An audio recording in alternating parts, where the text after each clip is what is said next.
حضور اکرم صلی اللہ علیہ وآلہ وسلم شب معراج میں بیت المقدس کی طرف جاتے ہوئے مصر کے قریب ایک مقام سے گزرے تو انہیں نہایت ہی اعلیٰ اور زبردست خوشبو آنے لگی۔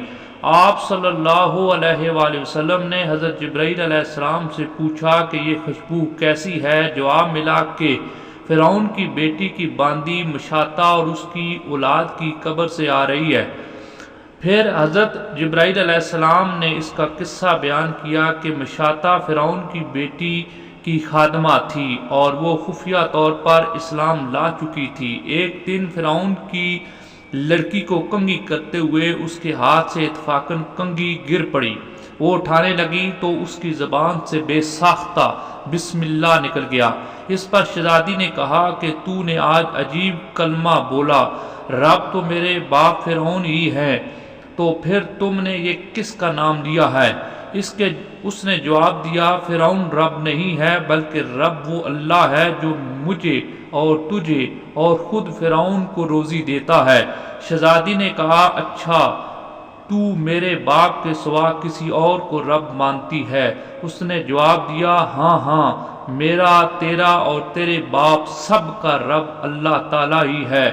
شہزادی نے اپنے باپ سے کہلوایا اور وہ سخت غضبناک ہوا اور اسی وقت اسے برسرِ دربار بلوایا اور کہا، کیا تو میرے سوا کسی اور کو اپنا رب مانتی ہے؟ اس نے کہا، میرا اور تیرا رب اللہ تعالیٰ ہی ہے جو بلندیوں اور بزرگی والا ہے۔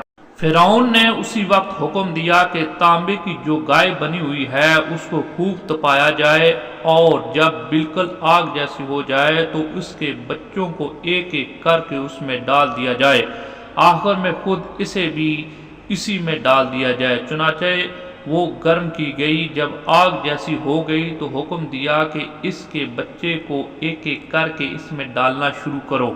اس نے کہا، بادشاہ ایک درخواست میری منظور کرو، وہ یہ کہ میری اور میرے ان بچوں کی ہڈیاں ایک ہی جگہ ڈال دینا۔ اس نے کہا، اچھا، تیرے کچھ حقوق ہمارے ذمہ ہیں اس لیے یہ منظور ہے۔ اس کی دونوں بچیاں اس کی آنکھوں کے سامنے اس میں ڈال دی گئیں، وہ فوراً جل کر راکھ ہو گئے۔ پھر سب سے چھوٹے کی باری آئی جو ماں کی چھاتی سے لگا ہوا دودھ پی رہا تھا۔ فرعون کے سپاہیوں نے اسے گھسیٹا تو اس نیک بندی کی آنکھوں تلے اندھیرا چھا گیا۔ اللہ تعالیٰ نے اس بچے کو اسی وقت زبان دے دی اور اس نے بآواز بلند کیا، اماں جان افسوس نہ کرو، اماں جان ذرا بھی پس و پیش نہ کرو، حق پر جان دینا ہی سب سے بڑی نیکی ہے۔ چنانچہ انہیں صبر آ گیا، اس بچے کو بھی آگ میں ڈال دیا گیا اور آخر میں اس کی ماں کو بھی اسی آگ میں جلا کر مار دیا گیا۔ یہ خوشبو کی مہکیں اس کے جنتی محل سے آ رہی ہیں۔ سبحان اللہ۔